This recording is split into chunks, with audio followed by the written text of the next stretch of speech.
effective implementation of the various county restructuring strategies and enhancing accountability by officers. And 5, support for the private sector by reducing the cost of doing business. Honorable Speaker, to support the above growth strategies, the administration will be focusing funding and efforts towards the following key areas.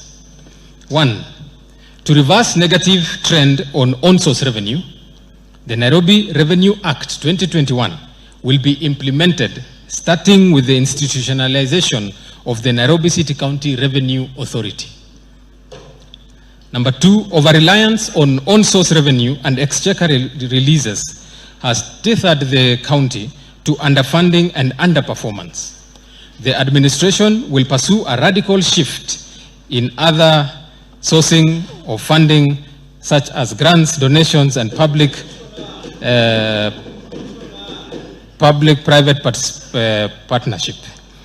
Thank you, Commissioner, Mama Network. To support this, the administration has come up with a directorate to coordinate the efforts.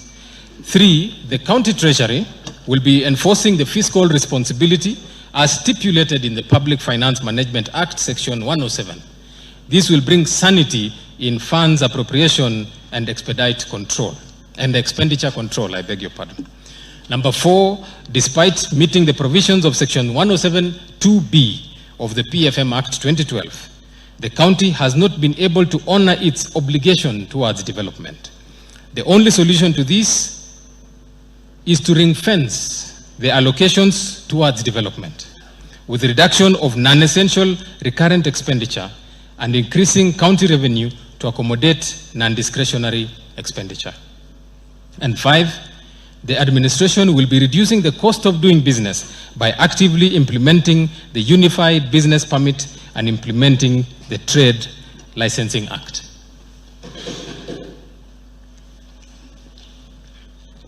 Mr. Speaker, in seeking to achieve our medium-term priorities and in fulfillment of the requirements under the Constitution of Public Participation, we accorded Nairobians the opportunity to share their views on issues that needed to be addressed in this budget.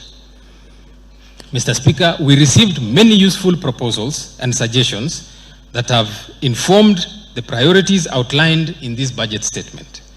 Broadly, these challenges were infrastructural, socio-economic, and other emerging challenges which prove even more complex to handle. However, Rome was not built in one day, and the government remains committed to ensuring concerns of all residents are addressed. Mr. Speaker, infrastructural development has not been commensurate to the rapid growth demands. The population growth in Nairobi City is on an upward trend. Demand for water and sewage far outstrips supply. Traffic congestion continues to bedevil the city. Sprouting of slums, coupled with high levels of inequality, intermittent flooding, and insecurity, have been an ever-persistent concoction of challenges encountered by Nairobi, consequently hampering the achievement of our medium-term development targets. Mr. Speaker, in our quest to be globally competitive, we have continuously remained committed to overcome these challenges, and a lot of efforts and resources have already been invested towards this end. In the medium term, infrastructural development has remained a key investment area of the county, where new roads have been constructed and existing ones maintained, non-motorized transport systems built, public transport expanded and improved, daily waste management of 3,000 tons achieved, beautification of our city and improvement of our public parks done, affordable housing projects continue, fire stations and equipment installed, market and modern kiosks built, huge investments in the health sector for maintenance and construction of health facilities done, quality basic education provided, transition rates to school-going children improved, construction of school feeding kitchens began, and our vocational training centers improved. Mr. Speaker, on support for affordable housing, the county government has continued to redevelop county rental houses to support the development of affordable housing for the Nairobi residents. 2 projects are ongoing under phase 1, Pangani with a total of 1562 units and Jivanji with a total of 1830 units, while another 7 projects are under procurement for phase 2 and are expected to deliver 14,000 units. These include Woodley with 1,700 units, Kariobangi North 1,000 units, Bahati 3,000 units, Ziwani 2,500 units, Maringo 2,000 units, and Jericho 4,000 units. Other phases will be identified after phase 2 commences. Mr. Speaker, the county has also embarked on renovation of county rental houses not earmarked for redevelopment in the near future. We have therefore witnessed renovation of flats in Buruburu, Jamhuri, Kariobangi North, Huruma, and Uhuru Estate. These renovations will continue to ensure that tenants living in county-owned houses live in conducive environments. Mr. Speaker, the World Bank, through the State Department of Housing and Urban Development, is also currently supporting NCCG in upgrading informal settlements through planning, tenure regularization, and infrastructure upgrading. Settlements that will receive immediate infrastructure support in 2023-2024 are Kayole Soweto, Kahawa Soweto, Embakasi, and Kambi Moto. 400 million shillings will be disbursed in financial year 2023-2024. NCCG has set aside 10% as the mandatory counterpart contribution. On institutional reforms and support recovery, Mr. Speaker, while we celebrate the achievements made so far, we are aware that a lot remains to be done in order to conclusively deal with the pressing socio-economic challenges. First, to reverse the effects of recent past negative shocks, and second, to improve and accelerate the betterment of the livelihoods of Nairobians. Consistent with this goal, the government will scale up implementation of policy priorities and structural reforms outlined in the County Fiscal Strategy Paper 2023. The strategy will involve increasing investment in health, infrastructure, education, and environment management. Mr. Speaker, the county has made steady progress since the onset of devolution in improving the business environment and improving efficiency and accountability. Notably, the county has continued to use integrated financial management system, that is IFMIS, in the management of expenditure, thus enhancing accountability in the management of public resources. Leveraging on ICT, the county will be undertaking reforms to enhance the revenue administration procurement through the implementation of an enterprise resource program, ERP, that is intended to ensure full integration of all subsystems. The planned ERP platform is expected to maximize revenue collection and halt perennial outsourcing of revenue collection services, thus helping on reducing the cost of collection. On pending bills, Mr. Speaker, pending bills have accumulated to an astronomical level and over many years. Statutory debts, which date back to more than 10 years, have affected the welfare of our retirees, who should be enjoying their sunset years after working hard for Nairobians. This has also affected service delivery. Mr. Speaker, the delay in payment of these pending bills has led to serious economic and social disruptions, as most service providers suffered financially. In addition, allocation of resources towards debt resolution constrains our fiscal space. The supplementary budget for 2022-2023 accommodated quite a number of pending bills owed to suppliers and contractors who were cleared for payment by the internal audit team. In effect, by the end of the financial year, the government expects to have cleared majority of pending bills owed to suppliers and contractors. To further check the growth of pending bills in the coming financial year and comply with the national government directive, the county treasury will roll out expenditure management policies, and sectors will be required to ensure all their pending bills are fully cleared before the closure of every financial year. Mr. Speaker, I will move on to the fiscal framework for the financial year 2023-2024. Mr. Speaker, over the years, the county has continued to experience fiscal deficit due to the underperformance of on-source revenue. The fiscal policy to support the estimates for financial year 2023-2024 is aimed at reversing this trend by focusing on revenue mobilization of on-source revenues. To this end, the county established the Nairobi City County Revenue Authority in order to address the structural and administrative reforms necessary to achieve revenue targets. The county also introduced a digital pay platform in January 2023, where Nairobians are conveniently able to pay for the services at the comfort of their location.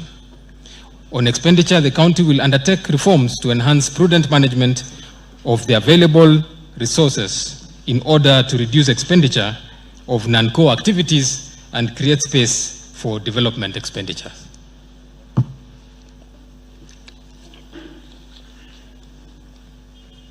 I will now move to revenue and expenditure projections for the financial year. Mr. Speaker, the total revenue projections for the financial year 2023-2024, including both national government transfer grants and on-source revenue, amounts to 42.3 billion shillings.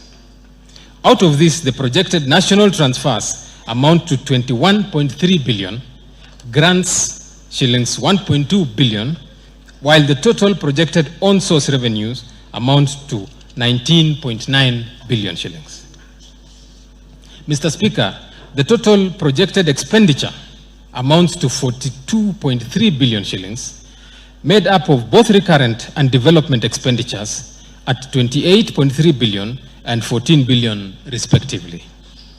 The allocation of development is equivalent to 33% of the total budget, which is in line with Section 107 of the Public Finance Management Act of 2012 that requires that at least 30% be allocated to development. Mr. Speaker, the revenue and expenditure projections are in accordance with the approved budget ceilings in the approved County Fiscal Strategy Paper 2023. Mr. Speaker, allow me to highlight the budget details for the financial year 2023-2024 as tabled before this House. As aforementioned, the driving theme for the budget is to transform our institution and its processes and strategically redirect the county and its people to economic recovery. The county budget for financial year 2023-2024 stands at 42.3 billion. Mr. Speaker, in order to bring services closer to the residents, I have allocated 400 million shillings for construction of borough offices, sub-county and ward offices.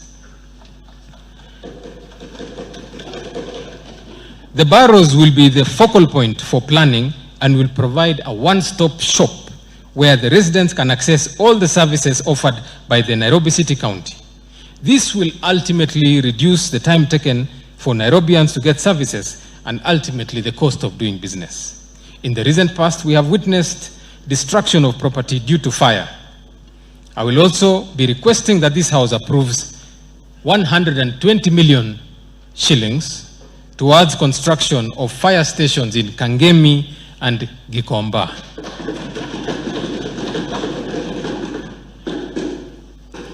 On the ward development program, Mr. Speaker, the ward development program, WDF, is aimed at reducing disparities in resource allocation and development across all wards. The impact of the program has been felt all over Nairobi. However, the implementation of ward programs has been faced with various obstacles, leading to delayed implementation of projects and therefore denying Nairobians the much needed services.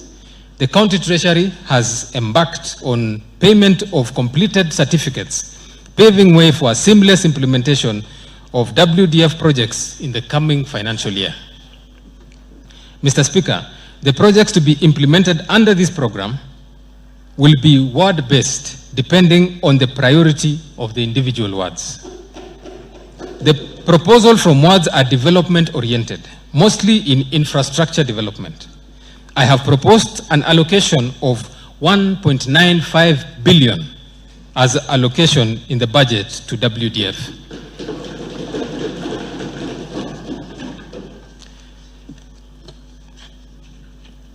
Mr. Speaker, implementation of various programs and projects will require an efficient procurement system.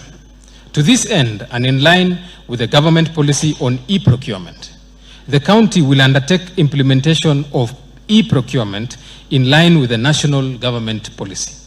This will not only enhance efficiency, but also ensure the county gets the best services at the best prices possible due to increased competition. Mr. Speaker, in an effort to achieve universal quality healthcare, during the financial year 2022-2023, ICU, renal unit, and satellite blood banks were opened in Mama Lucy Kibaki Hospital. Repairs, rehabilitation, and equipping of various medical facilities were implemented. To continue with the spirit of affordable healthcare, I have allocated 400 million shillings for equipping and stocking of sufficient drugs and pharmaceutical items to the county health facilities. I have also allocated Kenya shillings 1.1 billion for construction, equipping, and rehabilitation of health facilities. Ensuring affordable health services are accessible to all remains our key priority. Mr. Speaker, on the school feeding program, to take care of the school-going children in Nairobi, I have allocated 1.2 billion shillings in the current budget for public primary schools and ECD centers feeding, and 500 million shillings in development for construction of kitchens and serving sheds. This program will improve the nutritional status of the learners and also encourage students to attend school, leading to an increase in enrollment, performance, and transition to higher levels of education. The county has targeted to feed about 250,000 children. Mr. Speaker, on investing in infrastructure development, the priority area for this sector will be to enhance pedestrian safety and connectivity through construction and rehabilitation of roads, street lighting, stormwater drainage, and bridges. Completion of ongoing roadworks will be targeted as a key priority, together with rehabilitation of already completed works.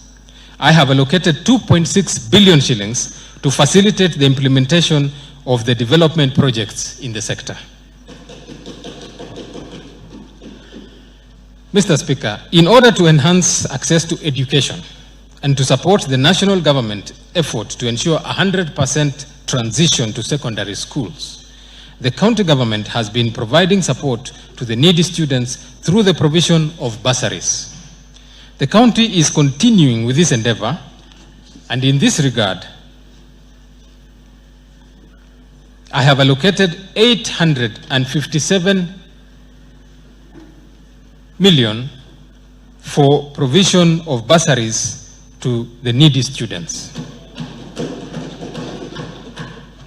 Out of this, 7 million will be allocated to every ward, and the balance will be available to sponsor all continuing students under the executive scholarship program. Mr. Speaker, in order to develop talent among the youth, I have further allocated 554 million for the construction and rehabilitation of stadia, which serve as recreation centers for our youth. Mr. Speaker, in order to create an enabling environment for traders and investors, I have allocated 730 million for construction of various markets within the county and 100 million shillings for relocation of informal traders from main streets to maintain order, dignity in the streets of Nairobi. Mr. Speaker, supply of water remains a constitutional right to the public, and management of sewer is an unavoidable responsibility. Management of solid waste and sewage is a challenge we continuously seek to overcome. We have procured 27 tippers, 10 skip loaders, 24 refuse compactors, 3 bulldozers, 4 backhoe trucks, as well as increased human capital by employing 3,000 support staff to undertake cleaning in the city. We are therefore planning to increase the daily waste management to 3,200 tons per day. Mr. Speaker, for beautification and greening of Nairobi, we planted 365,000 trees, 38,000 flowers, installed 11 air quality monitors in financial year 2022-2023. We have programmed to plant an additional 1 million trees, continue with beautification of parks, complete construction of Uhuru Park, Jivanji, and dump site Weybridge, as well as install litter bins in the city. Mr. Speaker, in order to enhance food security among Nairobians, the county government is taking deliberate measures to improve food production through promotion of urban farming across the whole value chain. These measures include provision of extension